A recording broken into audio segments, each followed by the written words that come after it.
Hello, Sarah here, and I'm still here, still making videos, still going through chemo, still riding this out best I can. I just realized how long it took for me to get this to look only this good. It's just, I had to clean up the trash, or not trash, but the pile of stuff back on the table there, make my bed, fix the lighting a little bit. My house is actually pretty clean, but I always have piles of stuff everywhere. I got on today, or I'm getting on now, because this was a really, really, really, really, really fucking tough week. I ended up not doing chemo this week. I didn't do chemo for my last round because I had COVID, and I think I had talked about how disappointed I was that I couldn't kick out a round, get it over with. And then this week I was supposed to go in on Monday, and part of it was my back was out, and I didn't have my car back, so I wasn't about to leave here at 8 o'clock in the morning. It's freezing cold, go stand at the bus station and go get my labs done. I think that was on Tuesday, actually. And so I didn't show up. Now, I typically don't no-show for anything unless there's a good reason. This, I'm going to call it a good reason. So my back was out. But that wasn't what bothered me. I could have had someone come pick me up and take me there, but I just didn't want to do it. Didn't want to do it.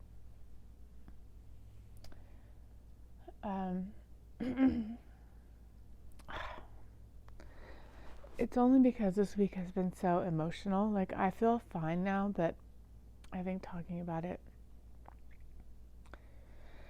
I just, whew, I'm gonna stop for a second.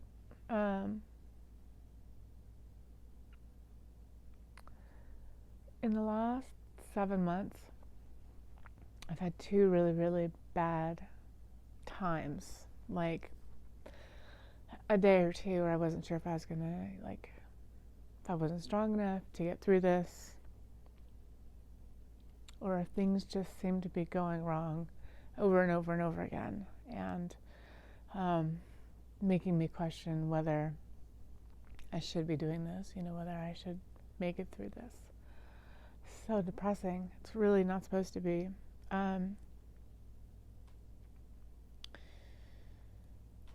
Tuesday morning, I keep saying Monday, but it was Tuesday. Tuesday morning, I woke up and had that feeling of just not sure if I was strong enough to get through this. I had some other stuff going on in my life. Nothing particularly bad. I just don't realize, I think, how much the anxiety of the chemo gets to me. I don't take antidepressants or anything like that, and in my opinion, they've never worked for me. It's not, they might take the edge off, but I feel like, I also feel like the side effects of any more medication is just going to mess with me anymore. So I just, I've found, some medication that works for me. Sorry, trying to do this without getting emotional. Anyways, I have meds that work for me. So if I do feel like maybe a panic attack is coming on, or if I do feel like things are too much, I can take a medication that will sort of calm things down. It's also something I take just a little bit of every day, and it does seem to sort of mellow things. I'm not even going to say mellow things out. it just takes the sharp edges off of my day, and I can still drive and work and do all that kind of stuff, but it just keeps the anxiety not quite so overwhelming.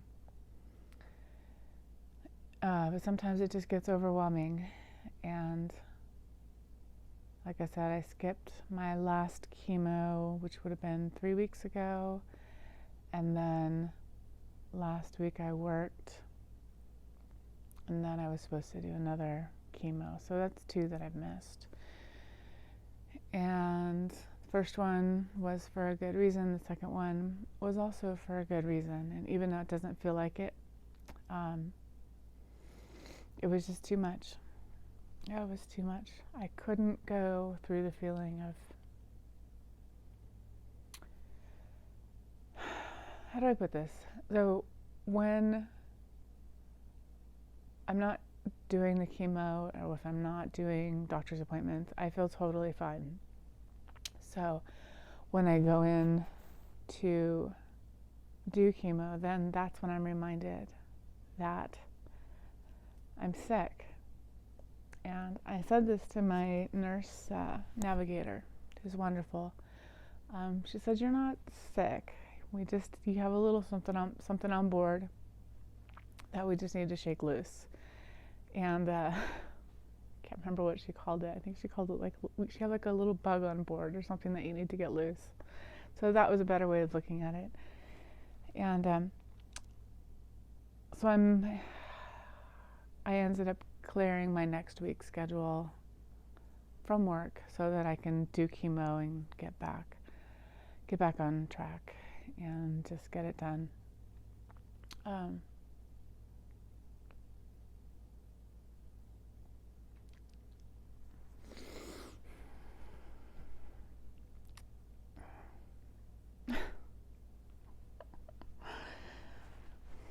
not going to get through this without crying.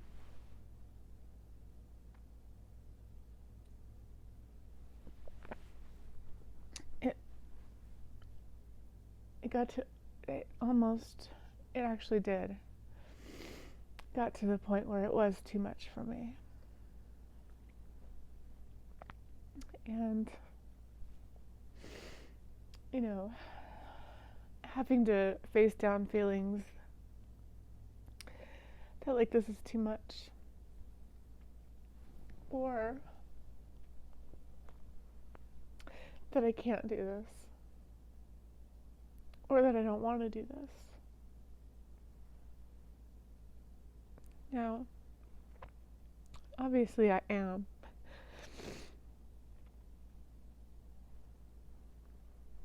But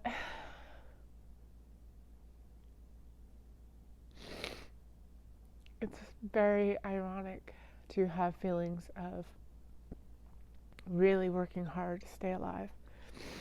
I'm not saying I'm dying anytime soon, but like that's sort of the implication when you have cancer, is that you have to make a decision to live or to not live, and to align everything in your life with that decision. Either do what you can to stay alive, or make arrangements, make plans, set your life up that if you don't want to be here, that, make sure that you're leaving this life in the way that you want to.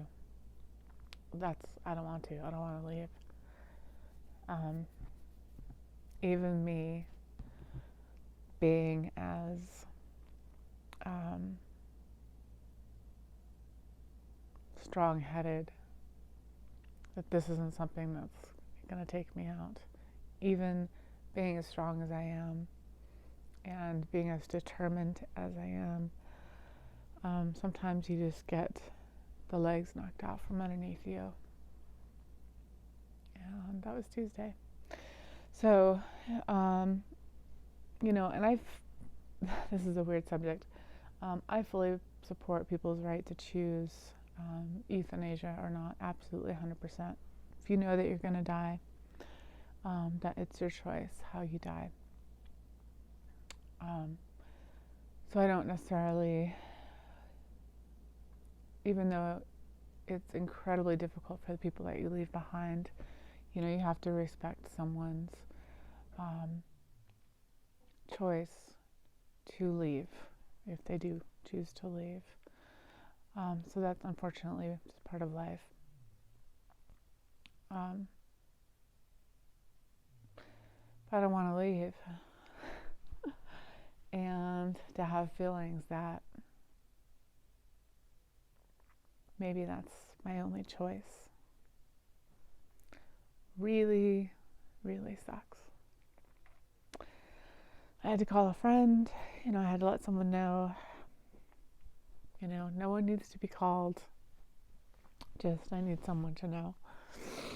And I think it's interesting, even though we don't really talk about self-euthanasia, I'm going to call it that rather than calling it the other thing.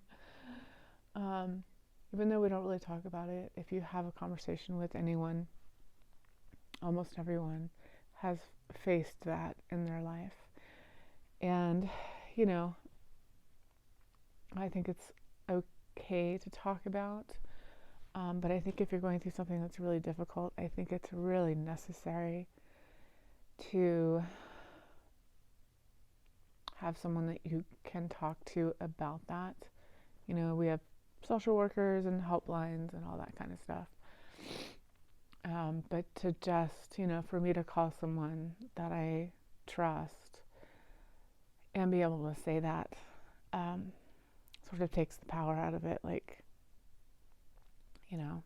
And it's not necessarily saying that I want to do it, but I'm getting to the point where I'm feeling like this is too hard. And anyways, I'm going to steer off of that subject for a moment. And I've talked about mental health and in my other videos and how important that is when going through something like this. I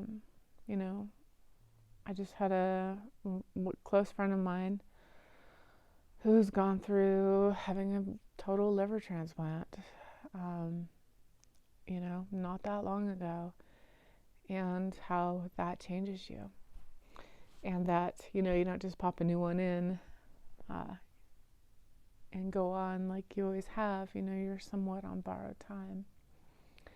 And that borrowed time might be 10 years, it might be another 40. You just don't know. In cancer, I think it sort of has that same effect where you kind of just don't know. I know people who have had cancer diagnosis and chosen to end their life early rather than go through treatment. I know people who have had the same condition that I have and had less than a 10% chance of living, and then a year later there's no cancer to be found in their body. And it's just so, that's kind of the scary thing about health issues, and it's also the encouraging thing at the same time that, yes, you don't necessarily have control over how things go, but then in a weird way you kind of do. So if you really, really want to live, but if you're getting to a moment in your life, and it could be a couple hours, it could be a couple days, it could be a couple weeks, where you're just really questioning whether you actually do want to be here or not.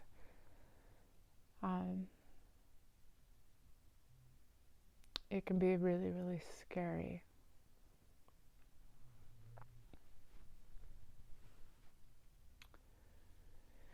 That's all I can say. And I didn't really see it coming. I could feel the anxiety of not wanting to do chemo, but I did not realize the impact that anxiety was having over me. Anyways, this was one of the toughest weeks, and it wasn't until I don't want to say crash and burn, but I mean, that's the way I felt. I just felt like I couldn't get out of bed. I couldn't get my mind right. I couldn't get myself out of these feelings that I was having. And they do pass, but and if you're going through this, it can really, really help to just have someone to talk to, even if it's just for a half hour, for an hour. The whole world doesn't need to know. You don't need to get everyone involved. Just really, I swear, just having one person believe in you. One person that knows you well enough to know what to say. And it's a miracle in itself.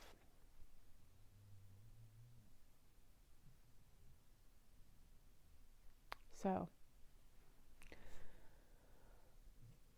I might post one more video before I start chemo on next Wednesday, which is a little less than a week from now.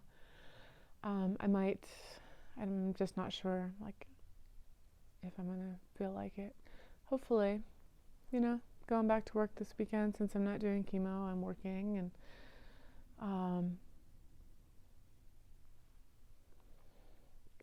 I feel really good about that.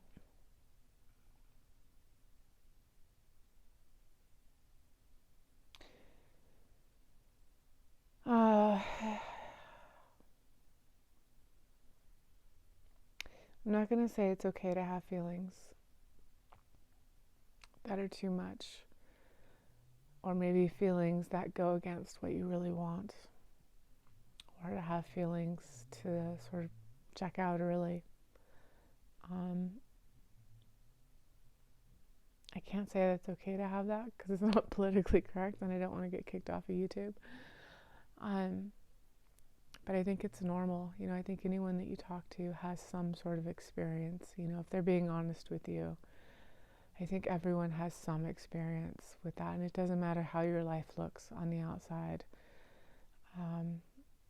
There's only been a couple times in my life where I really thought, this is just too much. Life is hurting too much. And, for me, it's it's been hurting for a long time, or it hurts in a way that is too much for me. Anyways, I'm going to get off that subject and just reach out. And like I said, you don't have to reach out to everyone. Not everyone has to know. You don't have to put it on YouTube. You don't have to get your whole family involved. Sometimes this can be too much for your family to know. I think that's why people, do sort of end up leaving, is just not having a single person to reach out. And sometimes that's a choice. I chose to reach out because I obviously don't want to do something like that. I don't want to be in a state of mind that makes me fear that something like that might happen. But yeah, if you don't have someone to reach out like that, get one. And sometimes just a stranger's kind of the best. In some ways, someone who knows, someone who's a professional. And hopefully if you're going through something like cancer or a transplant or some really, really severe illness, that you have that sort of safety net in place. And like I said, just be one person. So thank you to that one person. She knows who she is and lets me call her. I think for the first 10 minutes of the conversation, I didn't even say anything. I was just crying. and that's okay. So I'm gonna get off the video because I want to have a good night, but I wanted to share that and get support if you need it. There's a lot of people out there that care about you. You need to be reminded of that. So I hope all is well and have a good night.